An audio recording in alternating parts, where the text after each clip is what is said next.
Hello aspirants. So let's see top current affairs of January 17. So first news వచ్చి Tarun Das. So Tarun Das ఒక Indian industrialist and also he was a former CII director general. So ఈయనకి Singapore citizenship అనే ఒక honorary ఇవ్వడం జరిగింది. So ఇంకా next న్యూస్కి వద్దాము. 8th pay commission. సో మీరందరూ వినే ఉంటారు, చాలా వైరల్ అయితే అయింది ఈ news. So 8th pay commission అనేది తీసుకొచ్చింది అండ్ క్యాబినెట్ అది అప్రూవ్ కూడా చేసింది central government.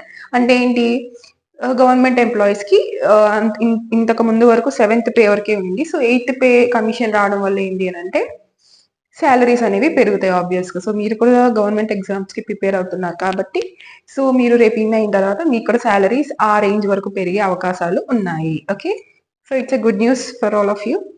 Next news, 4th largest economy. So మన ఇండియా వచ్చి 4th లార్జెస్ట్ ఎకానమీ బై 2026. అది కూడా విత్ 6.4% గ్రో అవుతుంది 2026 కి. అండ్ 5th ప్లేస్ లో ఉన్న మన ఇండియన్ ఎకానమీ 4th ప్లేస్ కి వెళ్తుంది అని చెప్పి వాళ్ళు క్యాలిక్యులేషన్స్, టాప్ ఎకనామిక్స్ ఉంటారు కదా, సో వాళ్ళు క్యాలిక్యులేషన్స్ వేసి చెప్పడం అయితే జరిగింది. Okay, next, so national startup day January 16th వచ్చి నేషనల్ స్టార్ట్అప్ డే అనమాట.